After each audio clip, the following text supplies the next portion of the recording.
పోరాటంలో పాల్గొన్న వాళ్ళు సామాజికమని పేరు పెట్టలేదు. ఎర్ర జెండా ఎత్తింది మాదిగ మైసయ్య కొట్టకూడదు. తాటి చెట్టు మీద తాటి గీత గీస్తున్నటువంటి గౌళ్ళైనా మోపు మెడకేసుకొని ఎర్ర జెండా ఎంబడి జెండా పట్టుకొని ఎర్ర జెండాకి ఎక్కడ ప్రమాదం వచ్చిందంటే అక్కడికి జెండా కదిలిండు.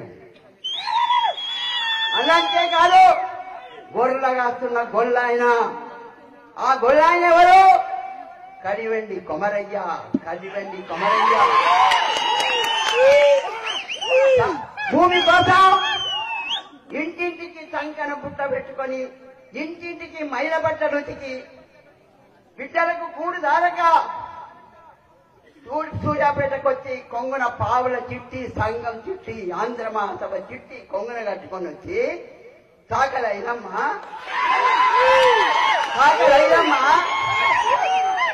విష్ణుడు దొరడు మరో దొరలో పొలం చేస్తుంటే ఆ దొరను కూడా బెదిరించి సాకలి అయినమ్మని బెదిరించి పొలం వదిలిపెట్టమంటే సూర్యాపేటకు వచ్చింది ఒక ఆడ మనిషి. మీకు సెలవు రావాలని చెప్తున్నా. ఎందుకు మీరు మోసపోయిండ్రు? నేను అడుగుతా, ఎందుకు మోసపోయిండ్రు? వీర తెలంగాణ పోరాటం చేసి మీ తాతలు, మీ తండ్రులు ఈ నేల మీద రక్తం దారపోస్తే 4,000 మంది చనిపోయిండ్రు. నేను ఒక్కదాన్ని పట్టుకున్నా ఎందుకని నాకు అనిపిస్తుంది. నేను ఆ 4,000 వీరుల తరపు నుంచి మిమ్మల్ని అడుగుతున్నా, ఎందుకు మోసపోయిండ్రు? ఆ కేసీఆర్ చేసిన ఉద్యమం ఎందుకు మోసపోయిండ్రు? ఈ దేశంలోనే భూస్వాములకు వ్యతిరేకంగా, పెద్ద పెద్ద గడీలకు వ్యతిరేకంగా కల్లెడ దొరలను పీకి పెడితే జాడ లేకుండా పోయిండ్రు. విష్ణుడు దొరలను తరిమితే జాడ లేకుండా పోయిండ్రు. ఆ తాకలి అయ్యమ్మా విష్ణుడు దొరడు పిలిచి చెట్టు కట్టి నిన్ను కాలుస్తాను తుపాకీ ఇచ్చితే, ఒరే దొర కాలిస్తే నన్ను ఒక్కడిని కాలుస్తావు. ఎర్ర జెండా ఉంది, ఆ జెండా దండుంది, నీకు దక్కనియారు. ఆ కొడుకులు 4, నీకొక్కరే కొడుకున్నాడు. ఆ బాబు సాహెబు నీకొక్కరే కొడుకున్నాడు. ఆ కొడుకును ఎంటబడి తరిమి చంపితే నీ గడిల గడ్డి మలుస్తుందిరా స్థాపించింది. గడ్డి మలుసురా ఏమీ ఆ చరిత్రను మర్చిపోయిందా? మీ తాతలు మీకు చెప్పలేదా? ఎందుకు మోసపోయిందో ఆ ముదనష్టపు బోళ్ళగా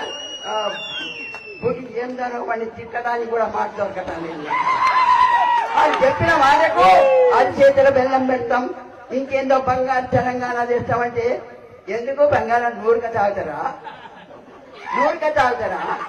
ఈ బిడ్డలు 3 తరాల పిల్లలు ఎదిగి ఇంత అంతో ఎర్రజెండా పుణ్యాన ఆ చదువుకునే అవకాశం దొరికి ఉస్మానియా యూనివర్సిటీకి పోతే మన బిడ్డలు, మీ బిడ్డలు అక్కడ చదువుకుంటూ పొరగాడు కంట నీరు పెడుతున్నారు. ఆ సరుకుడు చెప్పుకుంటా. ఏం మీకు తెలవదా వాళ్ళ కష్టాలు? ఎందుకు మర్చిపోయిండు? ఈ రోజున ఇద్దరు చెప్పారు, చాలా శాస్త్రం చెప్పారు, నాకు చాలా నచ్చింది. ఇంత ఎదిగిన మేధావులు నాయన దోపిడీదారులను మేము మోసపోయినాము అని చెప్పవచ్చా? ఒక్క అక్షరం ముక్కరాలు సాగలేమని నమ్మలేదు.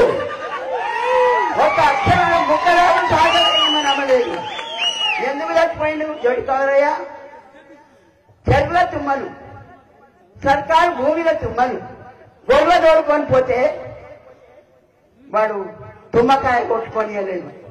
చెరువు ఎండిపోయినాక తుమ్మకాయ కొట్టుకొనియలేదు, కొమ్మ కొట్టనియలేదు. కొట్టకపోతే ఎవరి దొర ఏం సంగతి అని చెప్పారు.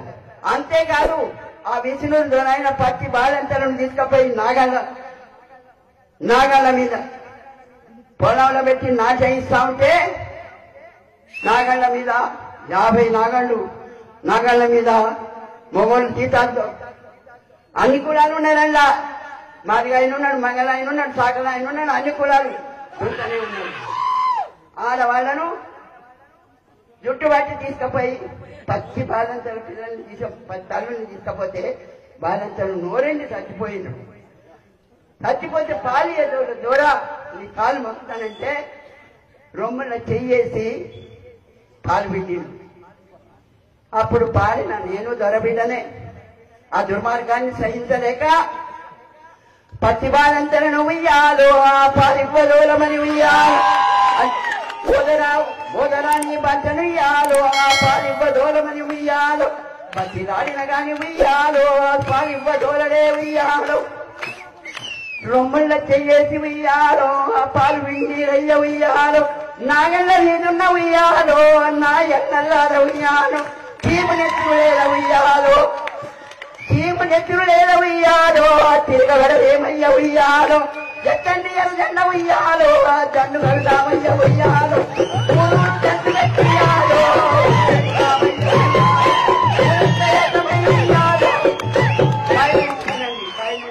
మన సోమన్న పాడుతుంటే పాపం మీరు వినకపోతే ఆయన బాధపడ్డాడు. మీరు వినాలి, మీకు సెలవు కావాలి, మీకు సెలవు కావాలి, మీకు సెలవు వచ్చి తిరగబడాలి. నేను చెప్తున్నది అందుకు, నేను వచ్చింది ఎందుకు, నేను ఇంకా 10 ఏళ్ళు బతకలేను, 5 ఏళ్ళు బతుకుతా.